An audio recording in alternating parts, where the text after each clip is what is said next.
필수 개념 장치하러 들어가 보도록 할게요.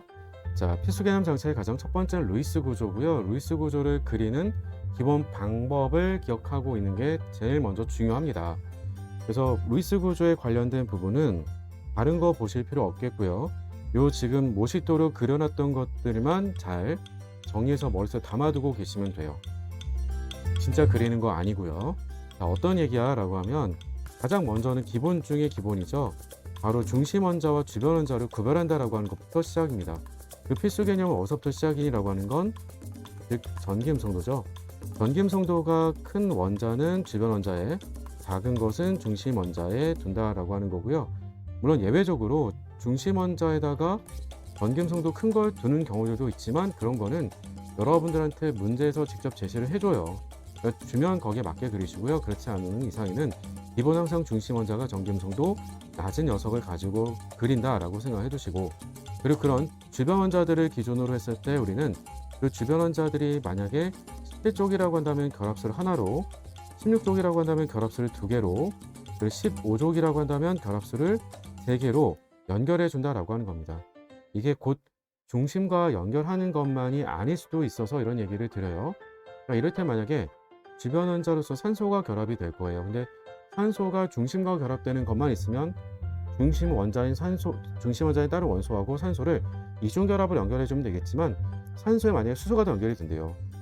근데 그거 갖다가 중심에다가 무조건 2개만 연결하겠다, 이렇게는 안 되겠죠. 그래서 결합수 2개 이렇게 얘기 드리는 거니까 바로 이 말들이 어떤 것에 의미 부여가 들어가 있는 거야 라고 하면, 실은 다음 같은 결합수 연결은 여러분들이 잘 알고 있는 대로는 옥텟을 먼저 생각을 하실 수는 있겠지만, 옥텟을 만족시키는 것과 동시에 더 강조하고 싶은 건 형식 전화예요.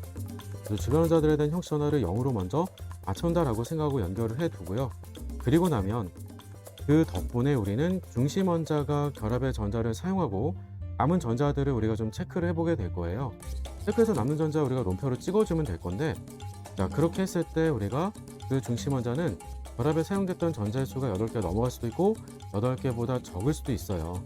그래서 우리가 8개보다 넘어간다라고 얘기를 했을 때, 그때 중심 원자가 2주기라고 한다면, 중심 원자가 2주기 원소라고 한다면 8개 넘어가는 건 불가해요. 그래서 8개보다도 결합에 참여가 된 전자 수가 더 많아라고 하면, 그러면 어떻게 좀 되겠니? 그럼 결합을 줄여주면 돼요.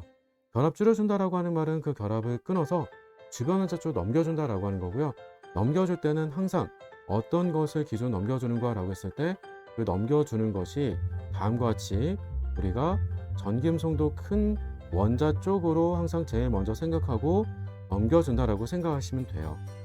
항상 잘 생각해보니까 결합은 늘 그러니까 전기음성도 가지고 그린다라고 생각해도 과언이 아니겠죠? 자, 만약에 중심 원자에 우리가 3주기가 주어져 있어요. 그럼 3주기 원소가 중심 원자로 주어져 있어요.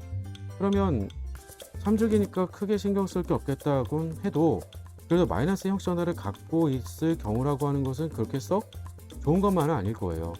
전자가 결합되면서 더 늘었대요. 근데 중심 원자는 전기음성도 작은 원자를 둔다라고 했던 거잖아요.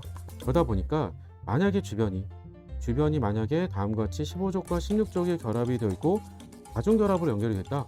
그렇다라고 한다면 우리는 형식 전화를 마이너스가 아닌 0이 될 수 있도록 결합수를 줄여준다라고 하는 거예요. 왜? 왜냐하면 다음과 같이 우리가 결합수가 개수가 다양하게 많이 주어져 있게 되면 주변 원자 쪽으로 결합을 끊어서 넘겨도 되거든요. 형식 전화를 그러니까 주변 원자 쪽으로 넘겨준다라고 생각해 두시면 될 거예요. 이런 것들을 베이스로 해서 우리가 결정적으로 판단해 주고자 하는 것은 결국 어떤 걸 가지고 판단하는 거니라고 하는 게 VSEPR, 즉 입체수입니다. 제가 문제 풀 때마다 제일 많이 당부드리는 내용이 바로 이 입체수죠. 그래서 중심 원자 주변에 우리가 입체수 판단은 결합된 원자 수가 몇 개 있는 건지, 그리고 결합에 참여가 되고 남은 전자 수들을 가지고 우리가 롬표 요소 몇 개가 되는 건지, 이 판단만 해주면 되는 거고요. 그 판단의 기본 근거 기준이 어디서부터 오는 거니 라고 했을 때는 곧 그건 바로 루이스 구조 그렸던 방법으로부터 갖고 오는 거야, 이렇게 정의해드린 거예요. 그래서 그 아래쪽에다가는 입체수에 따라서 우리가 화학식의 형태들을 구별해 볼 수도 있겠고, 어떤 경우가 전기음성도가 차이가 있어서, 즉 우리가 쌍극자 모멘트의 차이가 있어서 결과적으로는 그 물질 전체가 극성 분자인지 혹은 비극성 분자인지를 따져줄 수 있는 내용들까지 같이 하나의 표로 정리를 해놨으니까 이 내용들은 문제 푸실 때도 같이 참고를 좀 해두시면 될 거고요. 항상 모든 건 가장 기본에서부터 시작이에요. 기본은 별게 아니라 입체수하고 본인 표수가 동일한, 입체수와 본인 표수가 동일한 가장 기본 형태로부터 시작을 해서 거기서부터 롬페어가 하나씩 치환해서 는다라고 얘기를 했을 때 우리는 어떤 형태의 화학식을 갖게 되겠고 어떤 구조를 갖고 있고 그래서 결합각은 어떻게 될 것이고 이런 것들을 예측해주면 되겠다라고 하는 겁니다. 어떤 걸 보고요? 화학식을 보고요. 그리고 나면 우리가 문제를 거의 다 대부분 다 풀 수 있긴 할 텐데 나머지 조금 더 확인해 줄 수 있을 부분들은 체크를 좀 해보도록 할게요. 무슨 말이니? 라고 하면 아직은 질문으로는 이 정도까지는 출제가 많이 되고 있지는 않습니다만 바로 결합각 비교입니다. 결합각 비교가 뭐 어렵나 싶어도 입체수가 크면 클수록 웬만하면 결합각은 작아요. 자, 근데 만약에 입체수가 서로 동일해요. 동일하다라고 한다면 우리가 롬페어수가 상대적으로 많을 경우에 대체로 결합각은 더 작아요. 물론 여기에는 한 가지 예외는 있어요. 어떤 예외는 있니라고 하면 여기에 예외라고 한다면 대표적인 게 바로 입체수 5짜리예요. 즉 입체수 5짜리가 돼주는 입체수 2 플러스 3짜리. 그래서 우리가 선형 구조가 돼주는 입체수 바로 5짜리 2 플러스 3짜리는 이건 예외는 시켜두고요. 나머지들은 우리가 롬페어수가 늘어날수록 결합각은 좀 작아진다. 물론 또 한 가지 뭐 없냐라고 하면 4 플러스 2짜리도 있어요. 평면사평 되는 거. 5 플러스 1짜리보다도 롬페어수가 많음에도 불구하고 결합각은 좀 작죠?